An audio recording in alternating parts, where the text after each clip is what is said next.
बिहार की सड़कों और दीवारों पर पोस्टर लगाना पड़ेगा भारी। नमस्कार, न्यूज फॉर नेशन देख रहे हैं आप और मैं हूं प्रार्थना आपके साथ।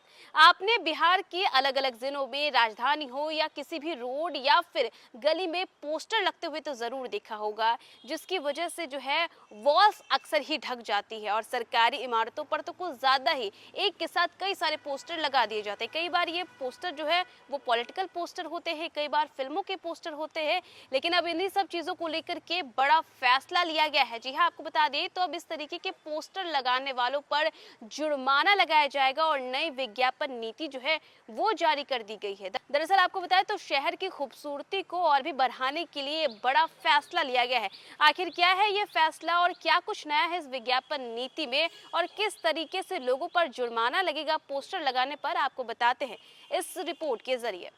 पटना शहर की सूरत सवार के बीच पटना नगर निगम ने एक बड़ा और सख्त कदम उठाया है, जिसने दीवारों की राजनीति पर सीधा वार कर दिया है। और अब राजधानी की किसी भी दीवार पर बिना इजाजत पेंटिंग या प्रचार करना जेब पर भारी पड़ सकता है। नई विज्ञापन पॉलिसी के तहत अनाधिकृत वॉल पेंटिंग करने वालों पर 400 रुपये प्रति वर्ग फीट के हिसाब से जुर्माना ठोका जाएगा।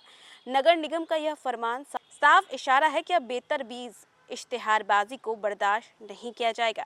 दरअसल लंबे समय से छोटी बड़ी एजेंसियां और कुछ सियासी तत्व खर्च बचाने के लिए सरकारी इमारतों, पुल और निजी दीवारों पर बिना अनुमति रंग रोगन कर देते हैं, जिससे शहर की खूबसूरती पर दाग लग रहा था। और अब हुकूमत ने इस अराजकता पर शिकंजा कसने का मन बना लिया।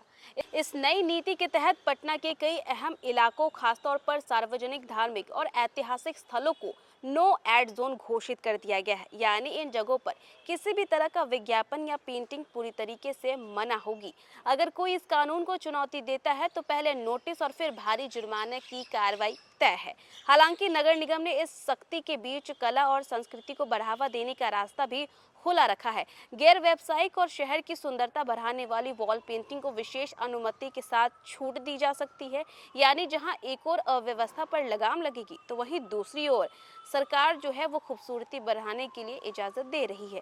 ये फैसला शहर की छवि सुधारने की एक बड़ी रणनीति के तौर पर देखा जा रहा है। और अब सवाल ये है कि जमीनी स्तर पर भी असर दिखाएगी या फिर दीवारों की यह जंग नए रूप में जारी रहेगी। फिलहाल पटना की दीवारों पर अब सिर्फ रंग नहीं बल्कि नियमों की सख्त लकीर भी साफ नजर आएगी। तो देखा आपने कि सरकार ने कैसे ये फैसला लिया है शहर की खूबसूरती बढ़ाने के लिए। तो फिलहाल इस खबर में बस इतना ही। न्यूज़ फॉर नेशन पे खबरों का सिलसिला लगातार जारी रहेगा। तब तक के लिए नमस्कार।